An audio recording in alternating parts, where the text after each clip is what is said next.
Sebelumnya kalian subscribe dulu channel ini agar kalian tidak ketinggalan video terbaru dari channel kami.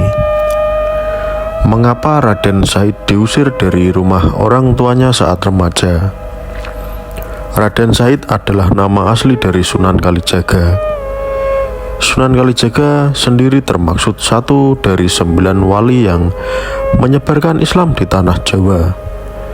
Lahir di Tuban, Jawa Timur pada tahun 1450 Masehi.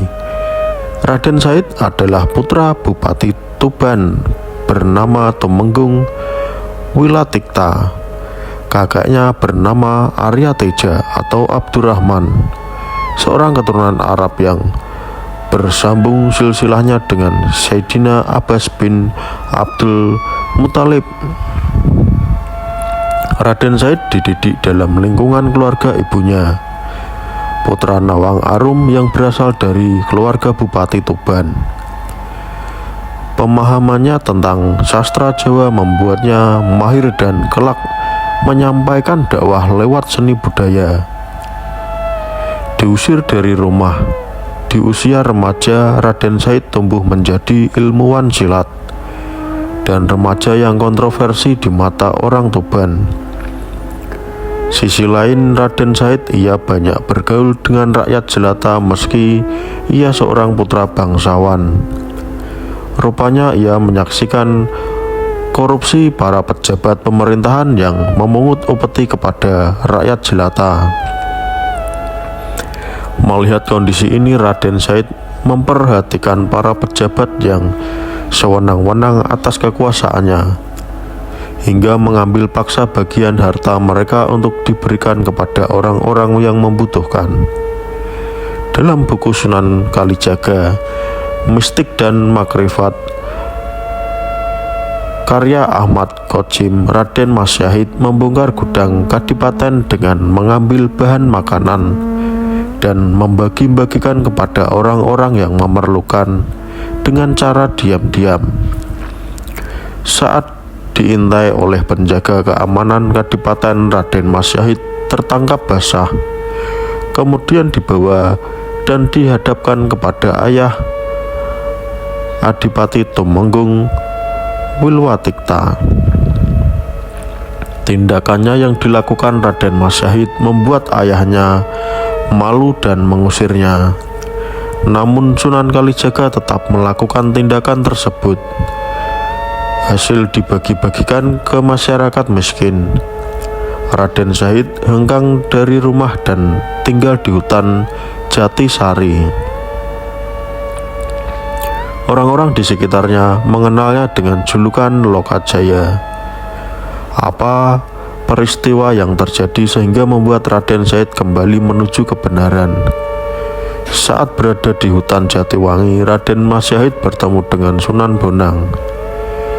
Saat itu Raden Mas Syahid membegal dan merampas tongkat milik Sunan Bonang. Saat menjalankan aksinya, Sunan Bonang menasihati dan membuat Raden Mas Syahid sadar. Sunan Bonang menyayangkan sikap baiknya yang memberi rakyat jelata dari hasil pengambilan paksa harta orang lain. Kemudian Sunan Bonang menasihatinya bagai berwudu dengan air kencing. Tindakannya yang berniat baik tetap dilakukan dengan perbuatan kotor.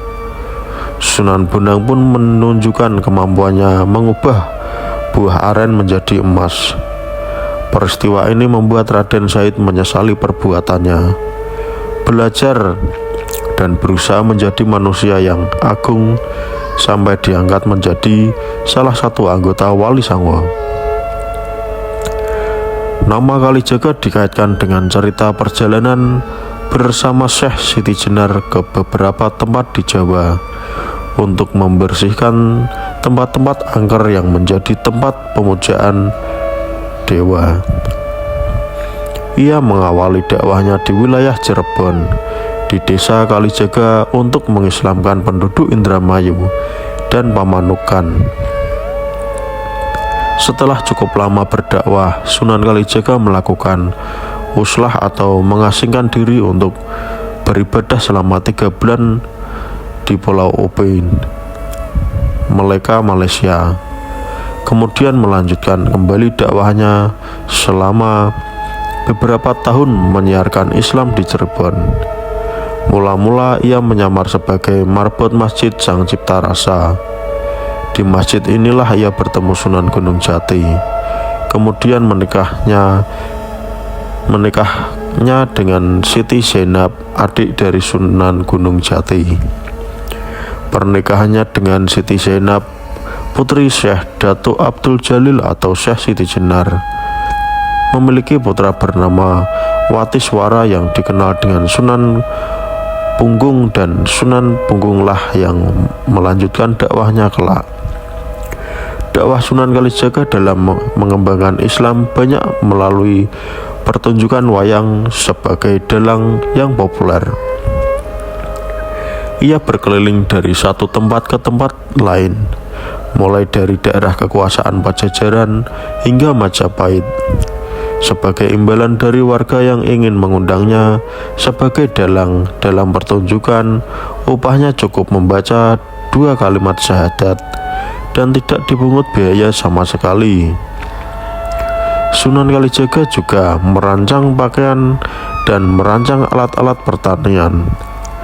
Makam Sunan Kalijaga terletak di Desa Kadilangu, Kota Demak. Tak ada catatan dari naskah yang menceritakan tahun wafatnya. Ia merupakan tokoh yang berusia lanjut, mengalami 3 zaman sekaligus: zaman Majapahit, zaman Demak, zaman Pajang, hingga zaman Mataram. Sunan Kalijaga dianggap sebagai pelindung kerajaan Mataram dan menjadi penasihat dalam kebijakan para sultan.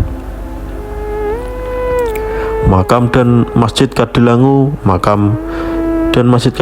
di Desa Kadilangu, Kecamatan Demak Kota, Kabupaten Demak, Jawa Tengah, adalah peninggalan dari Sunan Kalijaga, Wali Songo yang menyebarkan agama Islam di Indonesia,